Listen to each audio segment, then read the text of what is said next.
Hello friends, आज की इस वीडियो में मैं आप लोगों को कॉलर की कटिंग और स्टिचिंग बताने वाली हूँ, जिसे हम राउंड कॉलर कहते हैं।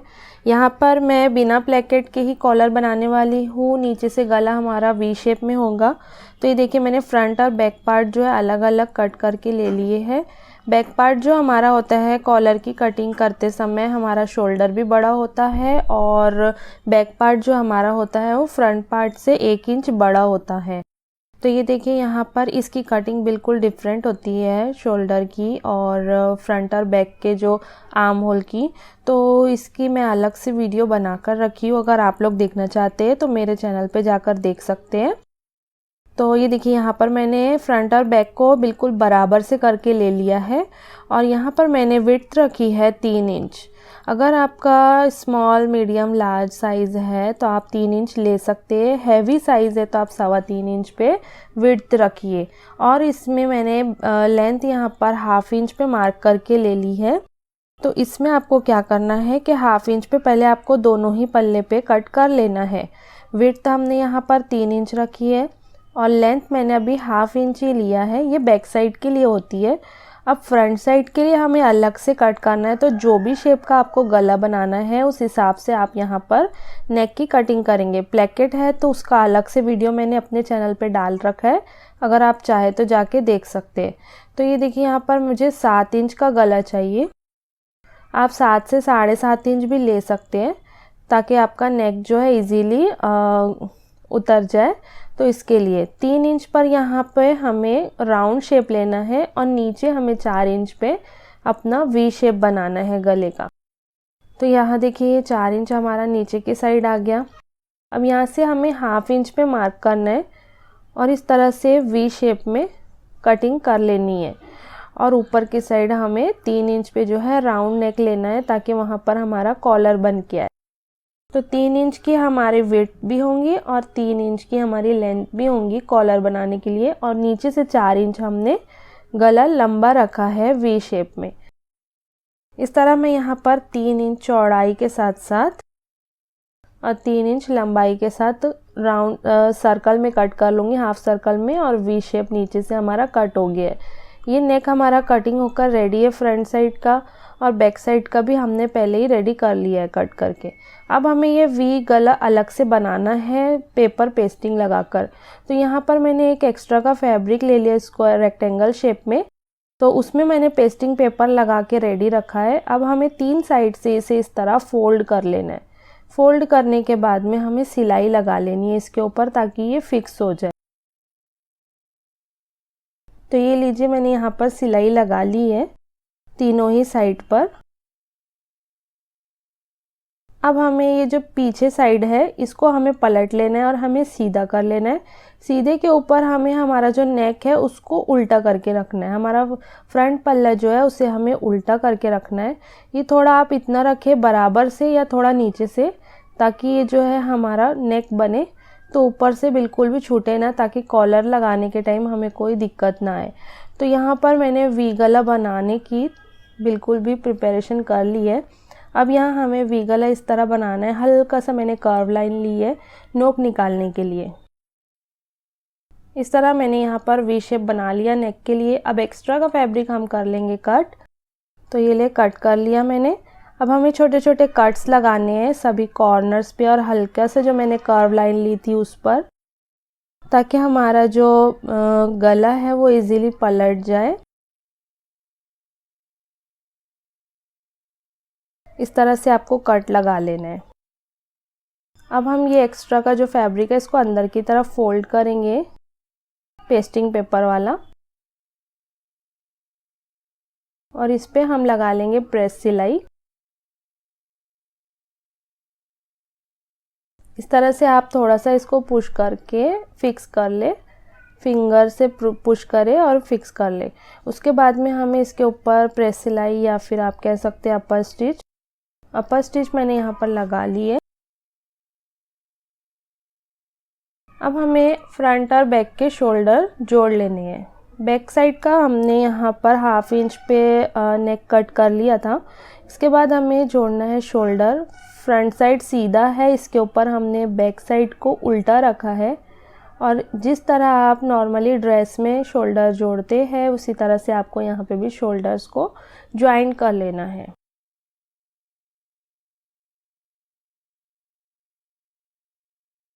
तो यहाँ पर डबल सिलाई लगाकर मैंने शोल्डर्स को ज्वाइन कर लिया है। ये जो फैब्रिक है इसका आप तुरपाई कर लीजिए, मैं बाद में तुरपाई कर लूँगी, अभी इसको ऐसे ही रहने देते हैं। इसके बाद अब हम यहाँ पर डबल फोल्ड करेंगे। डबल फोल्ड आपको इस तरह करना है कि शोल्डर्स आपस में मिले, ताकि हम कॉलर कितना लंबा चाहिए हमें बनाना है उसका मेजर ले सके। तो कॉलर का मेजर लेने के लिए आप ध्यान रखिए कि ये सिलाई से सिलाई मिलानी है और फिर हमें मार्क कर लेना है यहाँ पर सेंटर का। अब ये सेंटर से हमें जो है बैक साइड पे सेंटर मिलता है, सेंटर पे हमें टेप को इस तरह रखना है और धीरे धीरे मूव करना है टेप को। आपको टेप को सरकाना नहीं है, बस धीरे धीरे मूव करके इस तरह से आपको पूरा मेजरमेंट ले लेना है कि कितने इंच का हमें कॉलर बनाना है। तो ये लीजिए 8.5 इंच पे हमें एग्जैक्ट कॉलर बनाना है। 8.5 से 8.25 आता है, एक बार और चेक कर लेते हैं, क्योंकि यहाँ पर 1/4 इंच या फिर एक पैर के भी मार्जिन से हमें जो है बहुत फ़र्क पड़ जाता है कॉलर बनाने में। तो सबसे इम्पॉर्टेंट पार्ट ये है कि हमें कॉलर को बिल्कुल प्रॉपर चेक करना है कि कितने इंच आ रहा है। तो यहाँ हमारा 8.5 इंच का हमें कॉलर बनाना है। थोड़ा कम ज़्यादा हो तो लगाने के टाइम हम फैब्रिक को खींच कर ले तो बैठ जाता है कॉलर। अक्सर फैब्रिक जो होते हैं वो स्ट्रेच होते हैं, इस वजह से थोड़ी दिक्कत भी आती है कुछ फैब्रिक्स में, पर आप थोड़ा ऊपर नीचे खींच कर अगर ले तो बैठ जाता है कॉलर। अब ये देखिए पेस्टिंग पेपर यहाँ पर ले लेना है, उसको पिन की मदद से डबल फोल्ड करके फिक्स कर लेना है। 8.5 इंच का आपको कॉलर चाहिए तो आप 1 इंच छोटा यहाँ पर 1 इंच कम ले, यानी कि यहाँ पर 8.5 का आपको 7.5 का आपको अगर कॉलर बनाना है तो आप 6.5 इंच ले, 8.5 का आपको बनाना है तो 7.5 ले। तो यहाँ पर 7.5 इंच का लिए है कॉलर, तो इसलिए हम यहाँ पर 6.5 इंच पे निशान लगा लेंगे। 1 इंच आपको कम लेना है, ठीक है।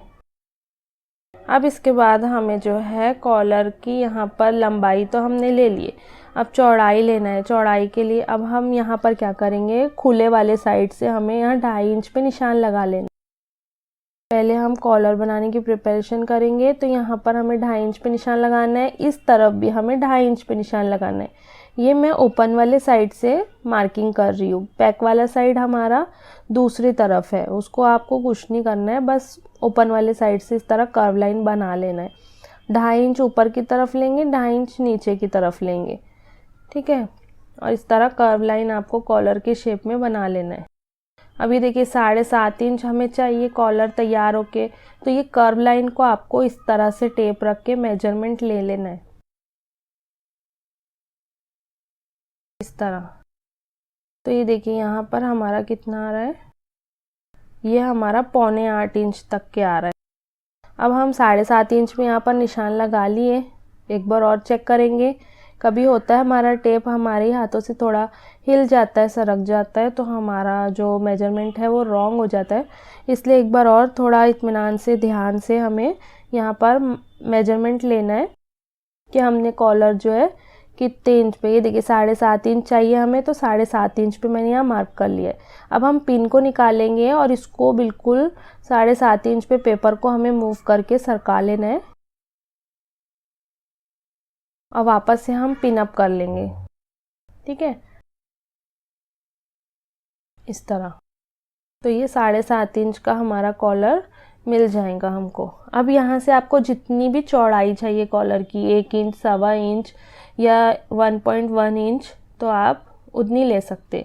यहाँ मैं 1 इंच का ही कॉलर बनाना चाहूँगी, तो ये 1 इंच हमें इस तरह धीरे धीरे सरकाना है और 1-1 इंच पे हमें इस तरह कॉलर के शेप में ही मार्किंग करते जानी है। इस तरह से आपको पूरा 7.5 इंच तक के 1-1 इंच पे निशान लगाना है।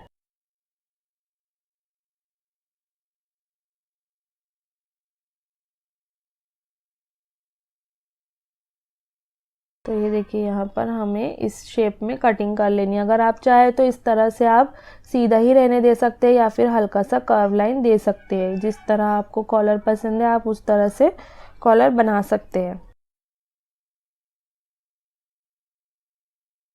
अब यहाँ पर हम जो है पिन को निकाल लेंगे और कॉलर को ओपन करेंगे तो ये हमारा कॉलर का शेप बन जाएगा। इस तरह से आपका कॉलर जो है बन जाएगा। ठीक है, अब हमें इसको पेपर पे फैब्रिक पे इस पेस्टिंग पेपर को रखना है और इसे अच्छी तरह से पेस्ट कर लेना है आयरन प्रेस की मदद से। ये हमारा फैब्रिक का रॉन्ग साइड है तो हम इसको आयरन प्रेस की मदद से पेस्ट कर लिए। अब पेस्ट करने के बाद में फैब्रिक को आपको डबल करना है। नीचे की तरफ भी आपका सीधा ही फैब्रिक होना चाहिए। एक्स्ट्रा फैब्रिक जो है हम कट कर लेंगे। आप आधे से पौन इंच जितना फैब्रिक छोड़े और बाकी के फैब्रिक को कट करके अलग कर लें।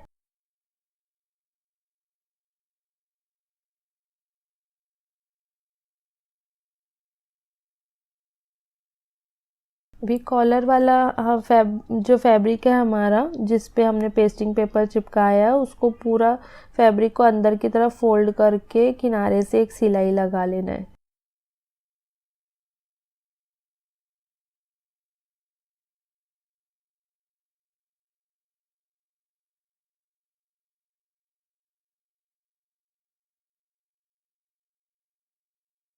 ये देखिए मैंने यहाँ पर सिलाई लगा ली है।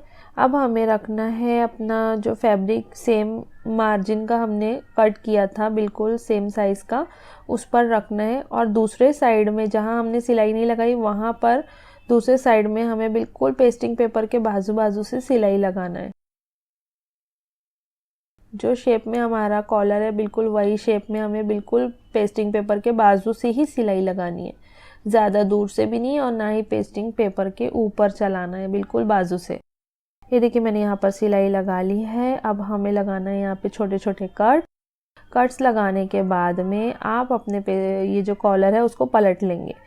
अच्छा, यहाँ पर तो अभी बहुत ज़्यादा हमारा फैब्रिक एक्स्ट्रा नज़र आ रहा है तो मैं इसे थोड़ा और कम कर लेती हूँ, इतना कि जितना हम सिलाई में अपना मार्जिन लेते हैं बिल्कुल उतना ही छोड़ना है।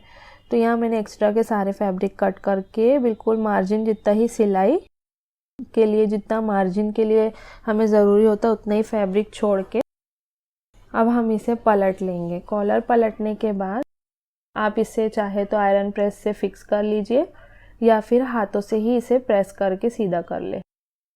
प्रेस करने के बाद में आपको कॉलर को इस तरह डबल करना है और सेंटर मार्क कर लेना है। ऊपर और नीचे दोनों ही साइड हमें सेंटर मार्क करना है ताकि लगाने के टाइम हमें जो दोनों मार्किंग है वो आपस में मिलाने में कोई मुश्किल ना हो। अब इसे हमें अपने कुर्ते पे अटैच करना है कॉलर को। ये भी कॉलर लगाने का हमारा बहुत ही मेन पार्ट है। इसका ध्यान भी आपको बहुत ज़्यादा रखना ज़रूरी है ताकि लगाने के टाइम आपको किसी भी तरह की मुश्किल ना हो। लगाना जब भी कॉलर है आपको इस तरीके का तो आप अपने कुर्ते के रॉन्ग साइड जो हमारा कुर्ते का उल्टा साइड होता है वहाँ से लगाना शुरू करें। सीधे तरफ से आप कॉलर लगाएंगे तो फिनिशिंग में फ़र्क पड़ेगा, इसीलिए पीछे की साइड से पहले आप सिलाई लगाएं तो आपका कॉलर फिनिशिंग से लगेगा। और फिर यहाँ स्टार्ट करते हुए आपको धीरे धीरे इस तरह मूव करना है फैब्रिक को।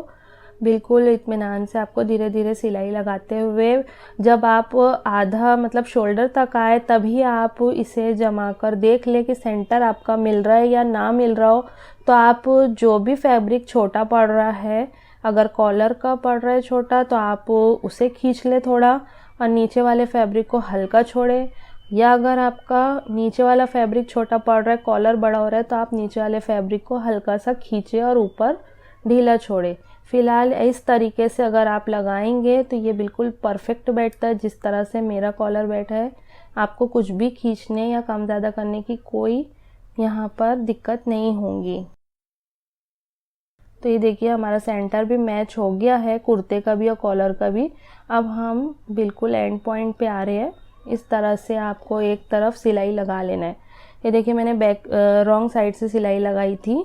अब हम अपने कुर्ते को सीधा करेंगे। सीधा करने के बाद आप इस तरह कॉलर को भी सीधा कर ले। इस तरह से सीधा करने के बाद में अच्छी तरह से सारे फैब्रिक को अंदर कर ले, जो मार्जिन वाले फैब्रिक है। और फिर अब आप ऊपर से अपर स्टिच लगा लीजिए कॉलर की। ये बहुत ही आसान तरीका है और आपको कुछ भी परेशानी नहीं होगी कि हमारा कॉलर छोटा हो गया, बड़ा हो गया, अब हमें खोलना पड़ेगा। ऐसी किसी भी तरह की आपको परेशानी इस तरीके में बिल्कुल भी नहीं आएंगी। अगर मेरी वीडियो अच्छी लग रही है आपको तो सब्सक्राइब ज़रूर कीजिए। और मेरे और भी वीडियोज़ हैं मेरे चैनल पे, आप मेरे चैनल का विज़िट ज़रूर कीजिए। ये देखिए मेरा अभी कॉलर तैयार होने वाला है बिल्कुल। अब मैंने यहाँ पर सिलाई जो है फिनिश करने हैं। और इस तरीके से आप क्या होगा कि कॉलर पे जो पेस्टिंग पेपर होता है ये ऊपर की तरफ आता है, तो वो बहुत ही अच्छी फिटिंग भी आती है नेक की और कॉलर की। अब हमें दूसरी साइड से भी इस तरह घुमाकर पूरे राउंड में अपर स्टिच लगा लेनी। ये ऑप्शनल है, अगर आपको पसंद ना हो तो आप नहीं भी लगाए तो चलेगा, पर इससे क्या होता है अंदर पेस्टिंग पेपर जो है वो भी फिक्स हो जाता है। तो ये लीजिए हमारा कॉलर बनके बिल्कुल रेडी है। सो प्लीज़ गाइज, अच्छी लगी हो वीडियो तो लाइक शेयर कीजिए। Thank you so much for watching my video and bye bye.